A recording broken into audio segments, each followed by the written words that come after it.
You're Ashkenazi Jew and you want to pretend you're a Sephardi Jew and say that rice is kosher for Passover, well, they only mean it's kosher for Passover if you check every individual grain.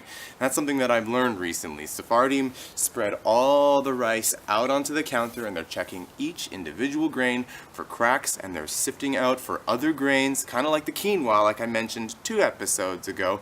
And to be honest, I don't even know what they're looking for. I'm not a Sephardi rabbi. You have to consult a Sephardi rabbi if you want to know how to make rice kosher for Passover. That's one thing. The second thing is if you think, I'm going to go for sushi actually on Passover because I think that that's an easy thing to do. I live in Vancouver, or I live in the West Coast where there's lots of sushi, or I live anywhere. I want to go have sushi on Passover because I eat rice. One, well, now you know they're not checking that rice the way Sephardim check that rice. And number 2, you're probably going to be having soy sauce, and that's going to be a fermented wheat-based soy sauce. So that's totally chametz, man. Like that's totally chametz the way bread is totally chametz. But I can already hear the questions coming back at me. Yo, Rabbi, why should I even care? Why does any of this matter? Well, to answer that, I'm going to have to ask you, what does Mitzrayim, Egypt, Eretz Mitzrayim, the land of Egypt, what does chametz, leaven, what does that represent to you spiritually? Let me tell you what it represents to me. Chametz came with the dawn of civilization, which, let's just say for argument's sake, is either Indus Valley or Fertile Crescent or Black Sea or Nile Valley 3,000-4,000 years ago. Agricultural revolution, right? We discover bread.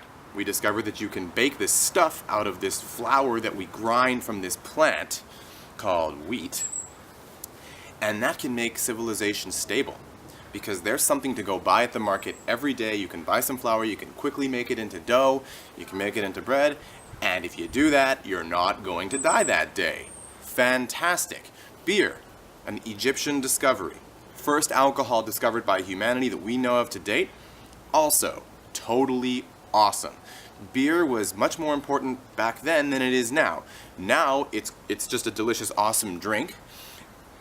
Back then, it was the way to get something safe and microbe-free. It is a way of getting liquid. So, beer and bread are chametz, and they're fantastic. And they're part of our lives.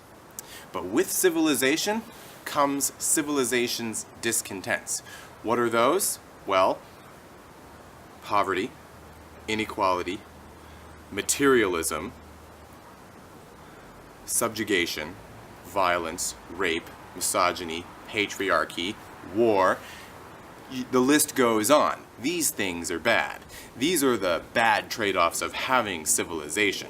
And so the Jewish practice of escaping that, the Jewish practice of coming out of Egypt every year, we say Zecher L'Tziat Mitzrayim, not because we're remembering an ancient Egypt, because Egypt is still happening today.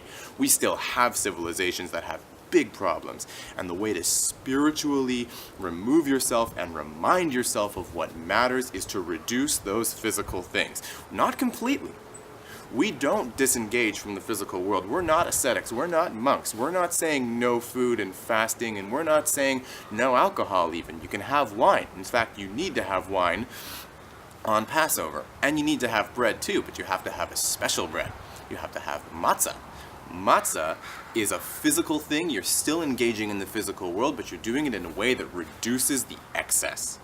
And when you reduce the excess, you're able to see more clearly what everything is. It's a revelation for you, and it's very liberating. And you might say, well, how is it liberating if it stops up my bowels and it makes me sick? So eat the minimum of matzah that you need to eat for the Seder, and the rest of the time don't eat matzah. Have lots of fresh fruits and vegetables. That can do you a lot of good. It's great to get back in touch with your body. It's great to get back in touch with nature around you with springtime. Passover can be very liberating. Abraham Joshua Heschel talks about the temporary suspension of the normal. What is temporary suspension of the normal? Stop something for 8 days.